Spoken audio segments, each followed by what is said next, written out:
بسم اللہ الرحمن الرحیم وبہ نستعین انہ خیر ناصر و معین وصلی اللہ علی محمد و آلہ الطاہرین۔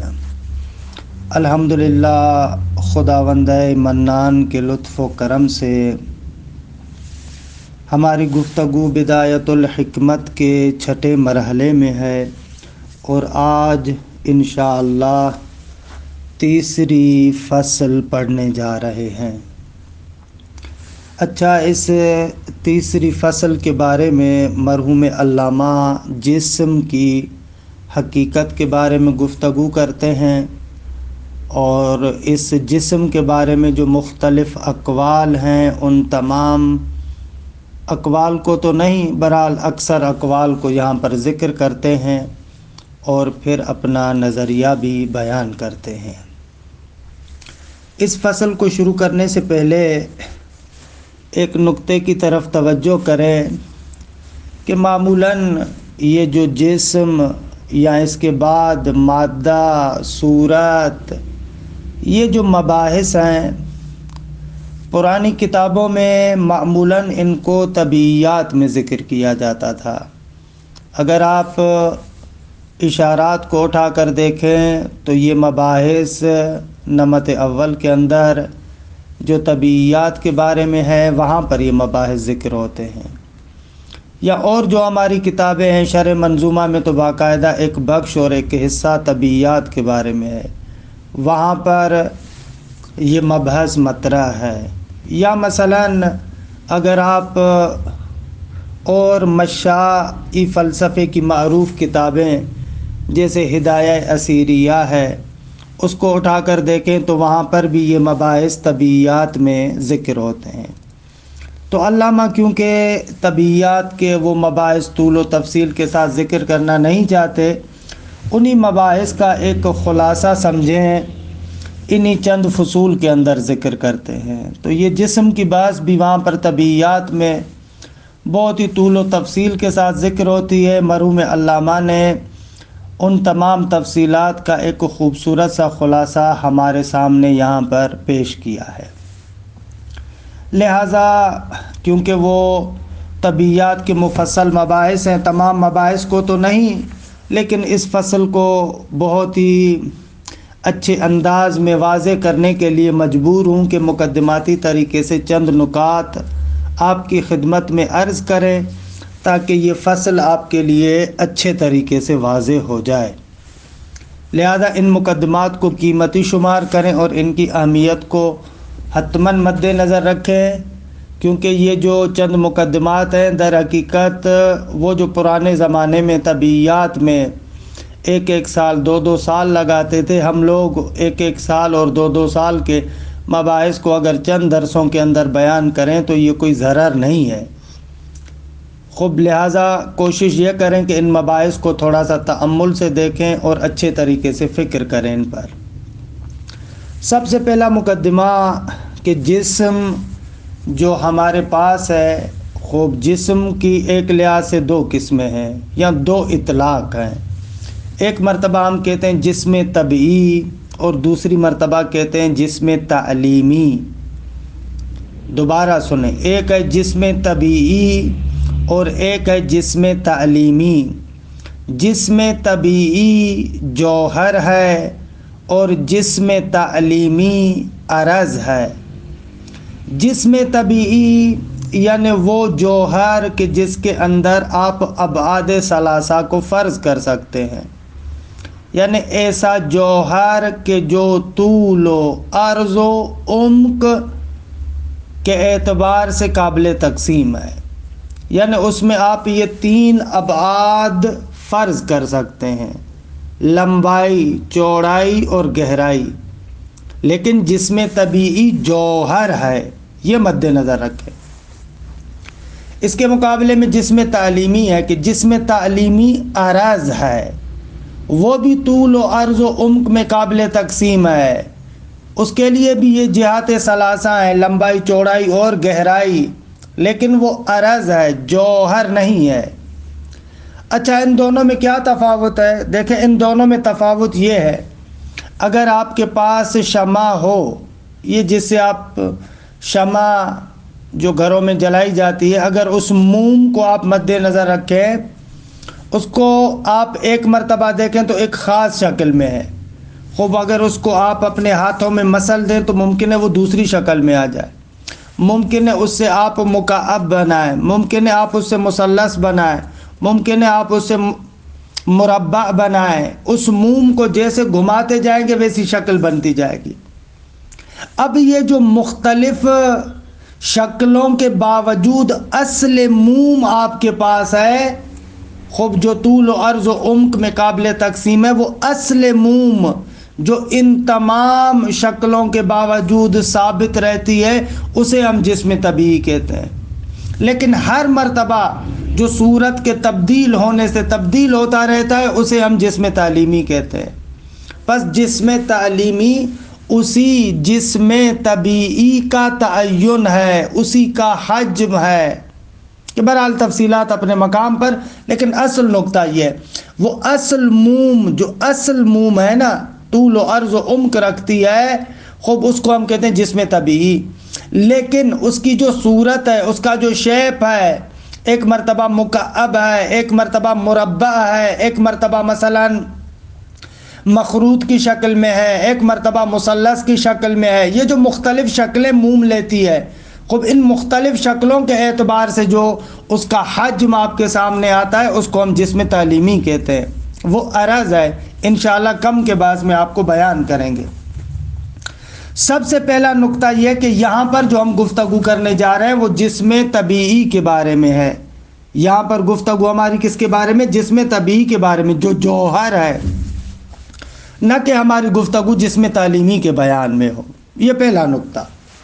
اچھا، جسم طبیعی کی خود چند اقسام ہیں۔ جسم طبیعی کی ایک لحاظ سے دو قسمیں ہیں، ایک مفرد اور ایک مرکب۔ جسم طبیعی مفرد وہ جسم ہوتا ہے جو عناصر مختلفہ سے مرکب نہ ہو۔ مثلا پرانی طبیعیات کے اعتبار سے پانی، ہوا، آگ، مٹی، یہ عناصر اربع کہلاتے تھے، کہ البتہ آج کل کی طبیعیات، جدید طبیعیات، فزکس، کیمسٹری وغیرہ نے ثابت کیا ہے کہ نہ، یہ عناصر نہیں ہیں، یہ خود قابل تقسیم ہیں، یہ خود اجزاء رکھتے ہیں۔ لیکن پرانے علم طبیعیات میں کہتے تھے کہ ماء، ہوا، نار، تراب، ہوا، پانی، مٹی، درست ہے، آگ، یہ عناصر ہیں۔ عناصر ہیں یعنی مختلف عناصر سے وجود میں نہیں آئی۔ یہ جو عناصر اربع سنتے ہیں آپ، عناصر اربع یعنی یہی، یہ چار عناصر، یا پرانے زمانے میں یونانی زبان میں ان کو اسطقسات بھی کہتے ہیں، اسطقسات، یہ عناصر اربع۔ یہ ہو گیا جسم مفرد، یا مرحوم علامہ نے یہاں پر اس کے بارے میں ایک تعبیر استعمال کی، جسم بسیط، یعنی ایک ایسا جسم جو عناصر مختلفہ سے مرکب نہیں ہے بلکہ بذات خود عنصر ہے، اسے کہتے ہیں جسم مفرد یا جسم بسیط۔ جسم طبیعی کی ایک اور قسم ہے جس کو ہم کہتے ہیں جسم طبیعی مرکب۔ جسم طبیعی مرکب وہ جسم ہوتا ہے جو عناصر مختلفہ سے مرکب ہو، جیسے حیوان، جیسے نبات، یہ عناصر مختلفہ سے مرکب ہے۔ یہاں پر آپ کو پانی بھی ملے گا، حرارت بھی ملے گی، ہوا بھی ملے گی، مٹی بھی ملے گی، یہ مختلف عناصر سے مرکب ہوتا ہے۔ کیا ہے ان کی تفصیلات انشاءاللہ اپنے مقام پر طبیعیات میں، کہ یہ عناصر اربع ایک دوسرے کے ساتھ ملتے ہیں، پھر ایک دوسرے کی جو ان کی کیفیات ہے، ان کیفیات کے اندر تھوڑا سا اعتدال پیدا ہوتا ہے، اس اعتدال کی وجہ سے مزاج پیدا ہوتا ہے، کہ وہ تفصیلی گفتگو طبیعیات میں آپ پڑھتے ہیں۔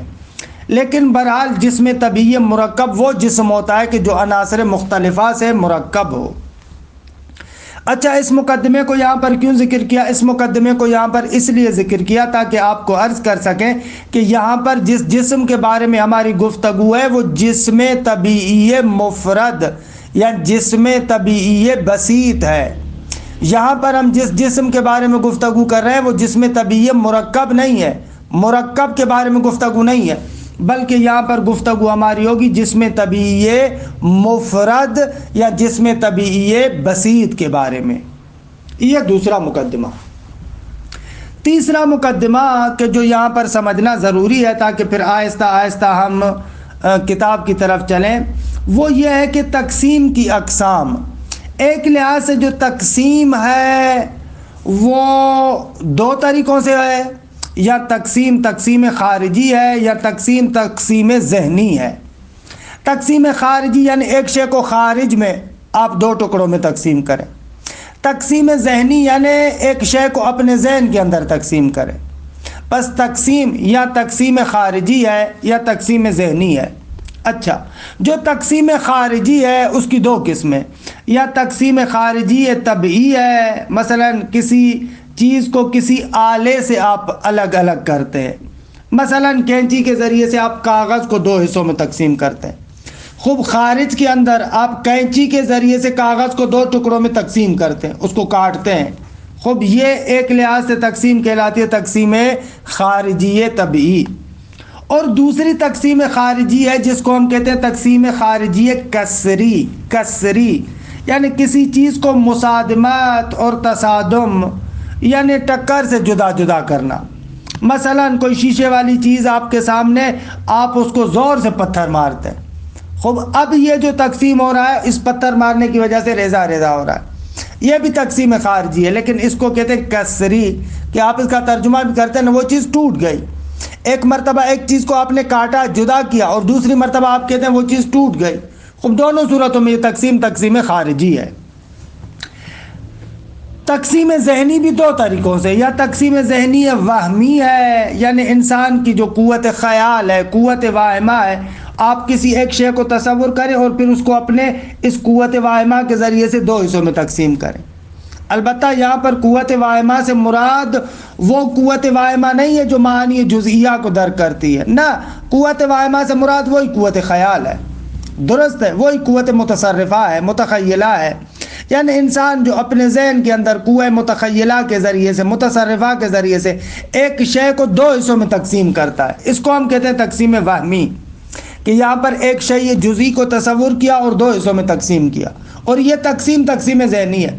ممکن ہے ایک شے خارج میں قابل تقسیم نہ ہو، خارجی آلات ہمارے پاس اتنے نہیں ہیں کہ اس شے کو تقسیم کر سکیں، لیکن اپنی اس قوت متخیلہ اور واہمہ کے ذریعے اس کو دو حصوں میں تقسیم کرتے ہیں۔ یہ ہو گئی تقسیم ذہنی وہمی۔ ایک اور قسم ہے تقسیم ذہنی کی، وہ ہے تقسیم ذہنی عقلی۔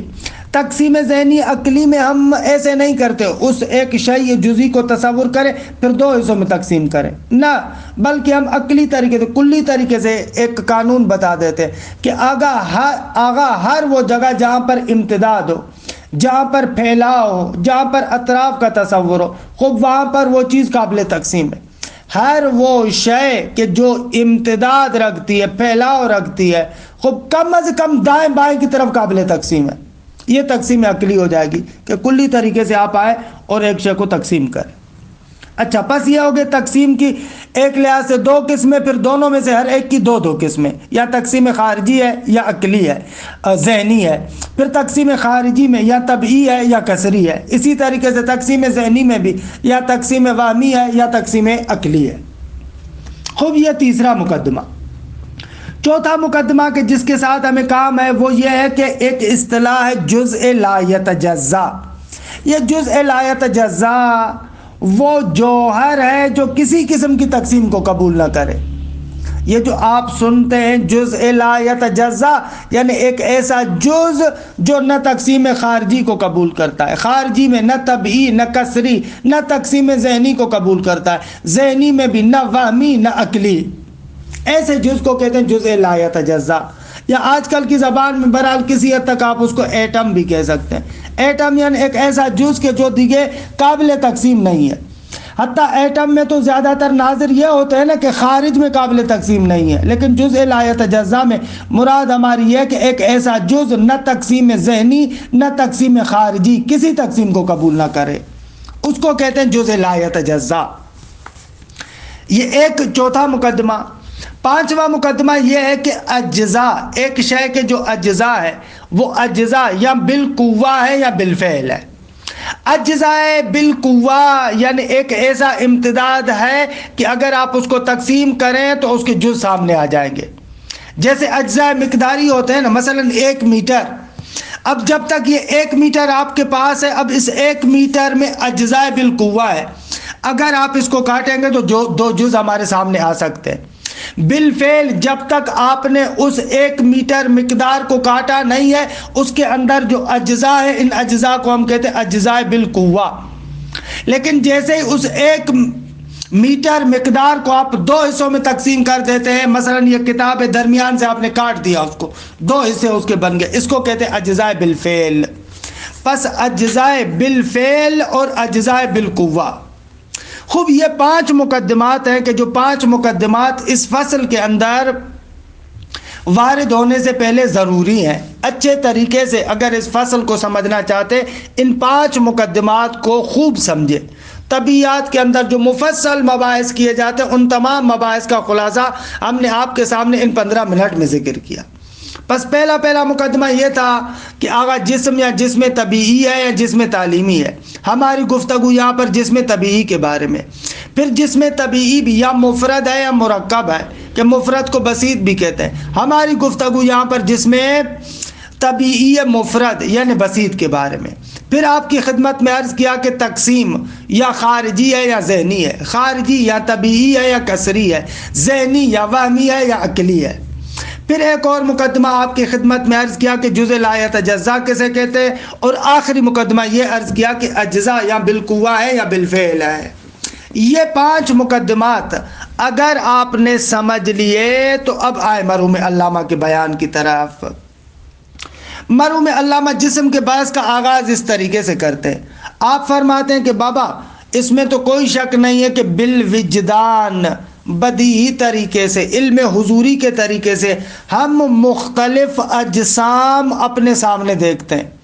پانی ہے، مٹی ہے، اور پتہ نہیں یہ جتنے بھی اجسام جن کے ساتھ آپ کا سروکار ہے، یہ مختلف اجسام ہمارے سامنے موجود ہیں۔ ان تمام اجسام کو جب ہم دیکھتے ہیں تو ہم لوگ یہ نتیجہ لیتے ہیں کہ بابا سارے کے سارے اجسام اصل جسمیت میں شریک ہیں۔ اصل جسمیت یعنی وہی جسم طبیعی، جسم طبیعی یعنی وہی ایک ایسا جوہر کہ جو جہات ثلاثہ میں امتداد رکھتا ہے، 3 جہات کے اندر اس کا پھیلاؤ ہے، لمبائی، چوڑائی اور گہرائی۔ جتنے بھی اجسام ہیں وہ اس جسم طبیعی ہونے میں شریک ہیں۔ جسم طبیعی یعنی کیا؟ جسم طبیعی یعنی وہ جوہر کہ جو امتداد رکھتا ہے، پھیلا ہوا ہے 3 جہات میں، طول و عرض و عمق، لمبائی، چوڑائی اور گہرائی میں۔ اچھا، فرماتے ہیں کہ یہاں پر یہ پہلا مقدمہ بھی میں نے عرض کیا تھا، علامہ نے بعض کا آغاز بھی یہیں سے کیا، یہ جسم طبیعی، اور ہر جسم کو بما ہوا جسم کے عنوان سے دیکھیں تو وہ قابل تقسیم ہے۔ ہر جسم بما ہوا جسم، اصل جسم کے عنوان سے دیکھیں کہ جو جوہر ممتد ہے وہ دیکھیں قابل تقسیم ہے۔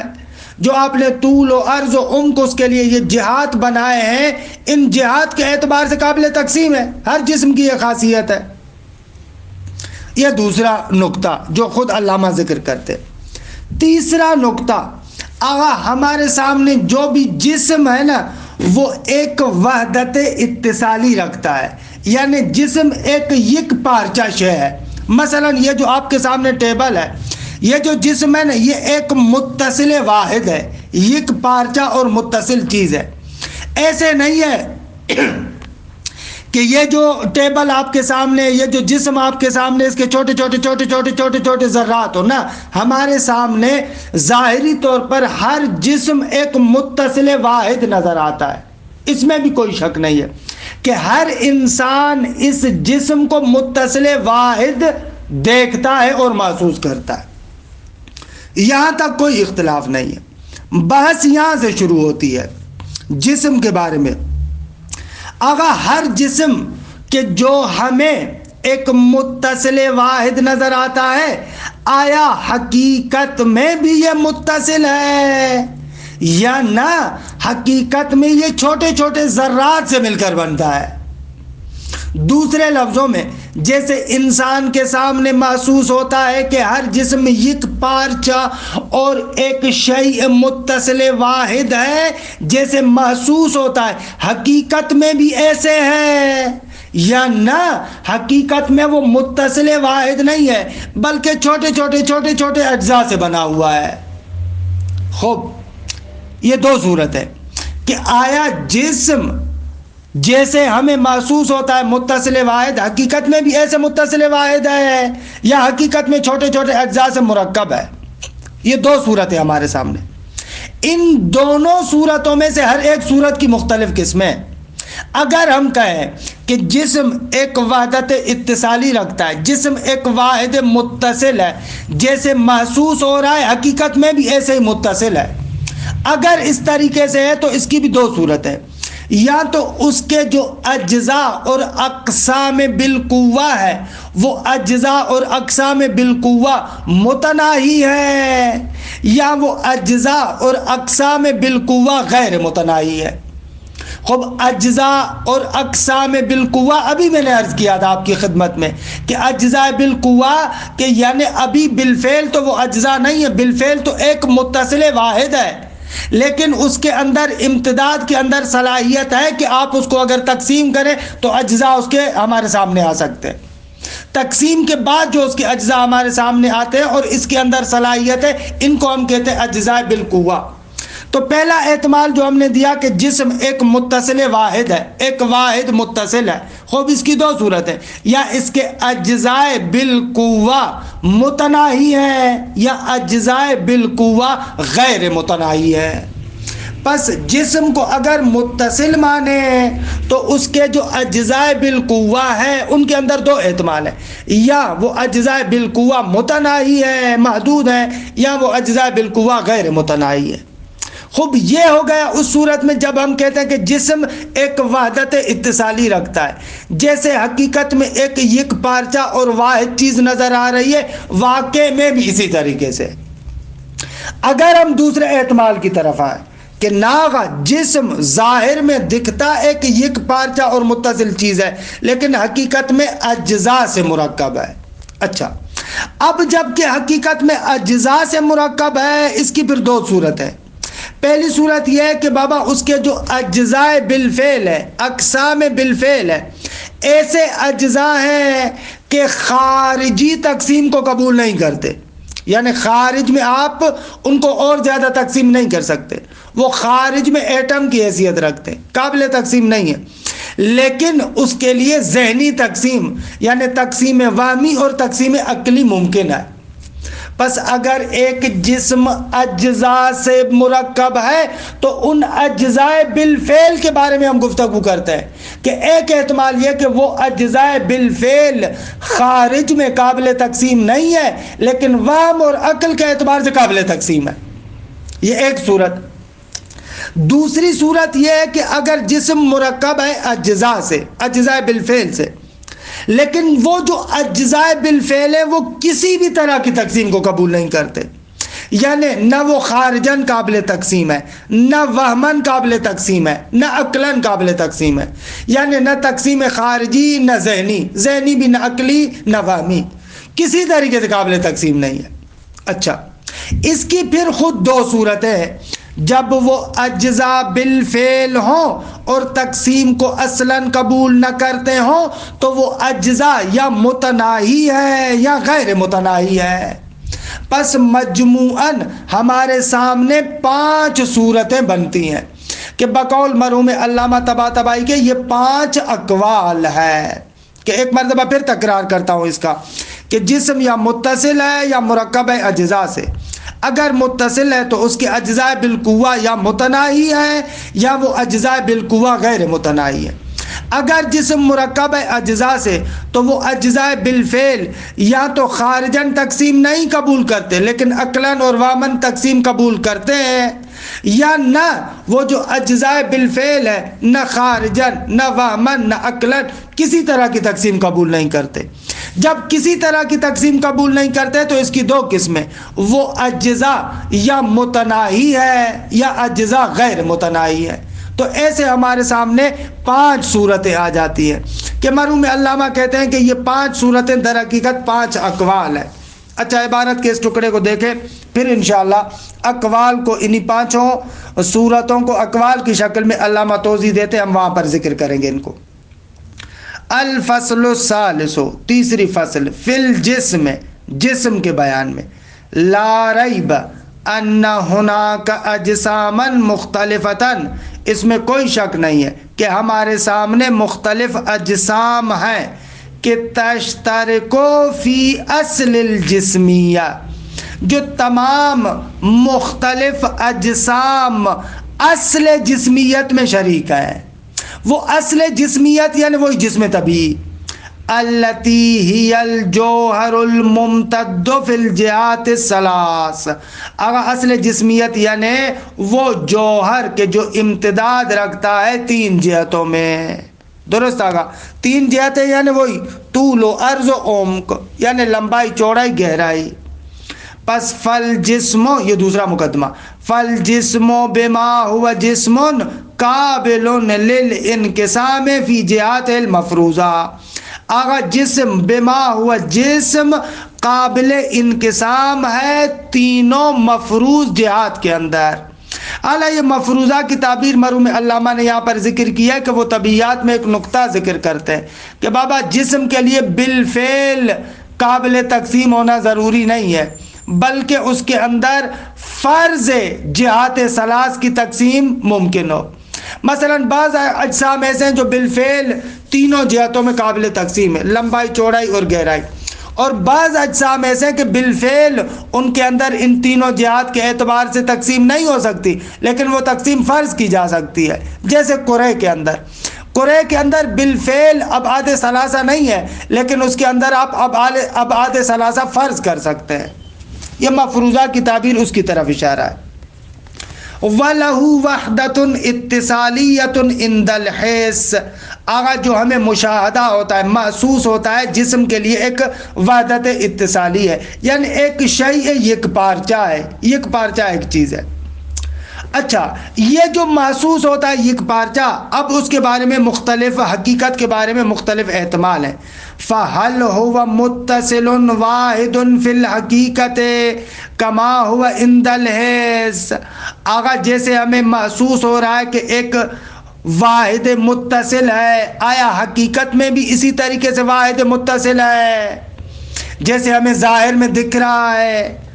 او مجموعۃ اجزاء، یا نہ حقیقت میں وہ وحدت اتصالی نہیں رکھتا بلکہ حقیقت میں یہ مجموعہ ہے ان اجزاء کا جو ذات و فواصل کہ ہر جز دوسرے جز سے برحال ہلکا سا فاصلہ رکھتا ہے، درست؟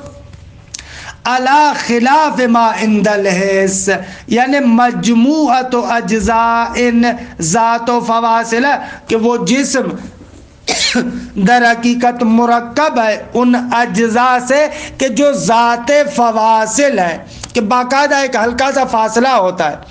اور ان لوگوں کے بقول کہ جب آپ کسی جسم کو تقسیم کرتے ہیں در حقیقت وہ تقسیم ان فواصل پر آتی ہے، یعنی ایک جسم جو ظاہر میں آپ کو وحدت اتصالی کی شکل میں نظر آتا ہے، متصل واحد ہے، جب آپ اس کو توڑتے یا کاٹتے تقسیم کرتے ہیں خارج میں تو وہ حقیقت میں جز نہیں ٹوٹتا بلکہ ان اجزاء کے درمیان جو ہلکا سا فاصلہ ہوتا ہے حقیقت میں چھری یا کینچی ان فواصل کے درمیان آتی ہے۔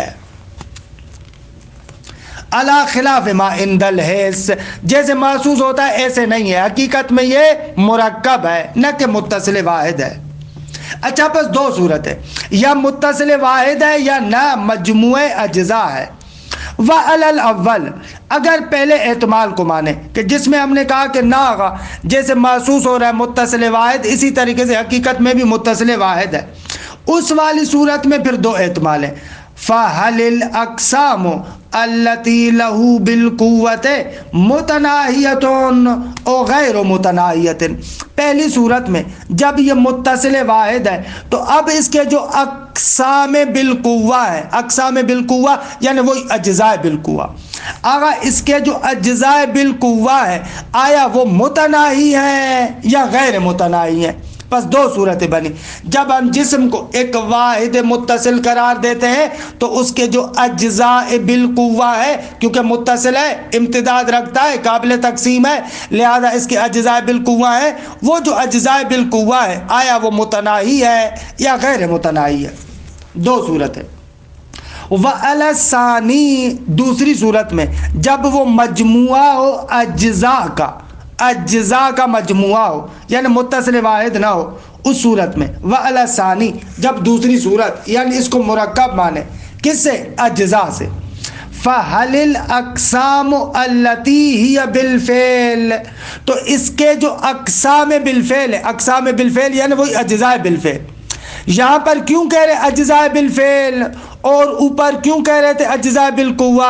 اس لیے کہ اوپر والے قول کے اندر بابا وہ حقیقتاً متصل ہے، حقیقت میں تقسیم نہیں ہے، لہذا اس کے اندر اجزاء کی قابلیت ہے لیکن بالفعل تو اجزاء نہیں ہے. لیکن اس دوسرے قول کے مطابق آگا اصلاً متصل واحد نہیں ہے، حقیقت میں وہ اجزاء ہے، درست ہے، ان اجزاء کا مجموعہ ہے. تو پس وہ جو اقسام یعنی وہ اجزاء بالفعل ہے، اس کے بارے میں گفتگو کرتے ہیں. فَهَلِ الْأَقْسَامُ الَّتِي هِيَ بِالْفِعْلِ، فرماتے ہیں وہ اقسام، وہ اجزاء کے جو بالفعل ہے، وَهِيَ الَّتِي انْتَهَتْ تَجَزِّي إِلَيْهَا، جب بھی آپ کسی جسم کو تقسیم کرتے ہیں تو آپ نہایتاً انہی اجزاء لا يتجزا کی طرف پہنچتے ہیں. اجزاء لا يتجزا ایسے اجزاء ہیں کہ وہ دیکھیں اس سے زیادہ تقسیم کی قابلیت کو قبول نہیں کرتے. فَهَلِ الْأَقْسَامُ الَّتِي هِيَ بِالْفِعْلِ لَا تَقْبِلُ الْإِنْقِسَامَ خَارِجًا لیکن تقبلہ وہمًا وعقلاً، یا تو اس طریقے سے کہ وہ انقسام خارجی قبول نہیں کرتے لیکن انقسام وہمی اور عقلی قبول کرتے ہیں. یعنی وہ اجزاء بالفعل جو آپ کہہ رہے ہیں جن سے وہ جسم مرکب ہے، یا تو اس طریقے سے کہ تقسیم خارجی تو قبول نہیں کرتے لیکن تقسیم وہمی اور تقسیم عقلی قبول کرتے ہیں. لیکن تقبلہ وہمًا وعقلاً، کیوں؟ اس لیے کہ لکونہا اجسامًا صغاراً ذوات حجم. اگر ان کے اندر تقسیم وہمی اور عقلی کیوں ہے؟ فرماتے ہیں اس لیے کہ بالاخره کتنے بھی چھوٹے جز ہو جائیں لیکن ہے تو وہ چھوٹے سے جسم نا. جیسے ہی وہ چھوٹے سے جسم ہے یعنی ان کا حجم ہوگا، اس کا امتداد ہوگا. جب اس کا حجم ہوگا اور امتداد ہوگا تو قابل تقسیم ہے. اگرچہ خارج میں اتنا ریز اور چھوٹا ہے کہ ہم اس کو تقسیم نہیں کر پاتے لیکن بہرحال وہمی اور عقلی لحاظ سے قابل تقسیم ہے. ایک صورت یہ، او یا تو اس طریقے سے کہ انہا لا تقبل الانقسام لا خارجا ولا وہما ولا عقلا، یا تو اس طریقے سے ہے کہ وہ جو آپ اجزاء بالفعل یا علامہ کی تعبیر کے مطابق اقسام بالفعل ایسے ہیں کہ جو اصلاً تقسیم کو قبول نہیں کرتے، نہ خارجی تقسیم، نہ وہمی تقسیم، نہ عقلی تقسیم. کیوں تقسیم کو قبول نہیں کرتے؟ لعدم اشتمالها علی حجم، اس لیے کہ وہ اجزاء اصلاً حجم نہیں رکھتے. یا تو ایسے ہے وَإِنَّمَا تَقْبِلُ الْإِشَارَةَ الْحِسِّيَّةَ، لیکن وہ اشارہ حسی کو قبول کرتے. جو چیز اشارہ حسی کو قبول کرے یعنی آپ اس کی طرف حسی اشارہ کر سکتے، انگلی سے اشارہ کر سکتے ہیں، یہ ایسے اشارہ تو کر سکتے ہیں لیکن وہ خارجی وہمی اور عقلی طریقے سے قابل تقسیم نہیں ہے.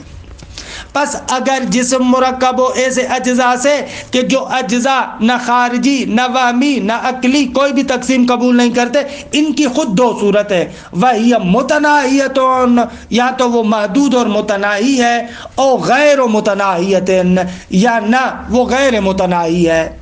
وَلِكُلٍّ مِّنَ الشُّكُوكِ الْمَذْكُورَةِ قَائِلٌ، فرماتے ہیں کہ یہ جتنی بھی شکوک کہ عملاً 5 شکیں ہو گئیں، ان میں سے ہر ایک شکہ کوئی نہ کوئی قائل ہے، کہ پھر علامہ ان اقوال کو تفصیل سے ذکر کرتے ہیں کہ انشاءاللہ جلسے آئندہ میں ذکر کریں گے۔